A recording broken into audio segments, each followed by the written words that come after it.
Chers étudiants, avant d'écouter le prochain épisode, je vous invite à télécharger gratuitement mon guide de 70 sites utiles destinés aux étudiants de français. Le lien est dans la description du podcast et dans celle de l'épisode. Bonne écoute! Bonjour et bienvenue sur French with Jeanne, un podcast en français pour les étudiants de français. Dans cette troisième série, je vous parle de ma situation à différents âges de ma vie. Ce cinquième et dernier épisode est dédié à imaginer ce que sera ma vie à 34 ans, dans 8 ans. C'est parti! Je me suis concentrée pendant quelques minutes pour pouvoir me projeter. Ce n'est pas un exercice habituel pour moi. J'ai des difficultés à me projeter, ne serait-ce que dans un an. Alors, dans 8 ans, ça fait beaucoup.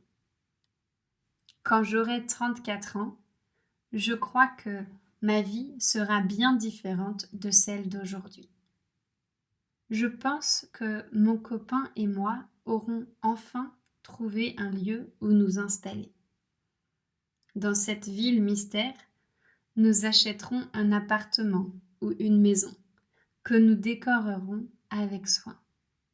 Notre logement sera paisible, avec un canapé confortable et des coussins moelleux, des bougies pour des soirées romantiques et du mobilier blanc.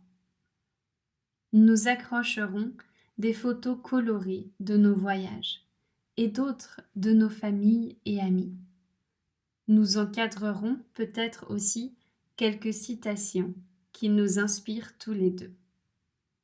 Nos livres de développement personnel seront fièrement posés sur une étagère, à côté de souvenirs rapportés des 4 coins du monde. Je ne sais pas si nous aurons déjà un enfant. C'est possible. Comme tous les nouveaux parents, nous nous émerveillerons pendant des heures devant cette petite créature. Un petit bébé aux yeux bridés auquel nous parlerons dans un mélange d'anglais et de français. Je suis certaine que nous aurons lu énormément d'ouvrages à propos des enfants bilingues. Professionnellement, ma situation aura changé. Je ne donnerai plus que quelques heures de cours par semaine à des étudiants auxquels je me serais attachée au cours des années précédentes. Le reste du temps, je continuerai à enregistrer des podcasts et je créerai plus de ressources. Des cours en ligne à suivre en autonomie, des compréhensions écrites autocorrectives, des publications Instagram. Je peux tout imaginer, tant que ça me permette d'exprimer ma créativité. J'organiserai aussi des ateliers destinés aux profs de français pour les étrangers qui travaillent de manière indépendante. En effet, je sais qu'être freelance est parfois synonyme de solitude. Or, je suis convaincue qu'échanger avec des collègues fait progresser. Alors, j'essaierai d'être le lien entre tous ces enseignants qui avancent seuls. La situation professionnelle de mon copain aura aussi évolué. J'imagine qu'elle aura pris l'un de ces 3 chemins. Il aura créé une entreprise qui aidera son pays à se développer.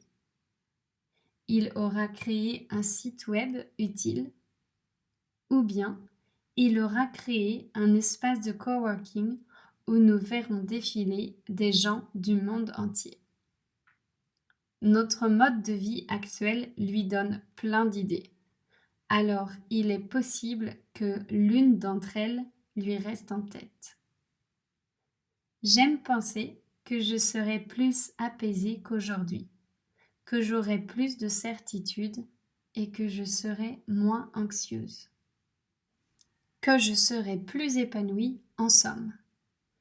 J'espère que je serai capable de vraiment vivre au présent, sans m'inquiéter pour le futur et sans être mélancolique de ma jeunesse.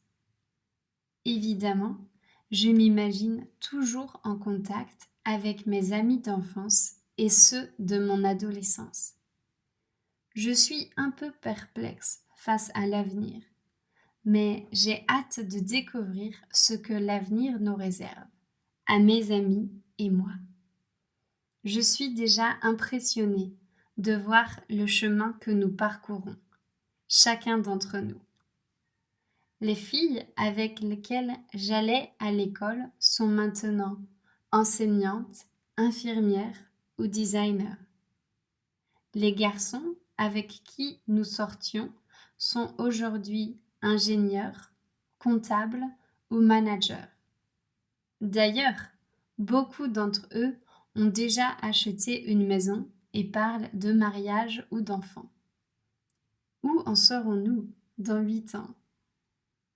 En tous les cas, je n'espère qu'une chose, c'est que chacun d'entre nous soit heureux. J'espère que vous aussi, mes auditeurs, vous l'êtes. Encore une fois, merci de m'écouter. Je termine cette 3e saison avec joie. J'ai adoré la produire. À très bientôt pour la prochaine.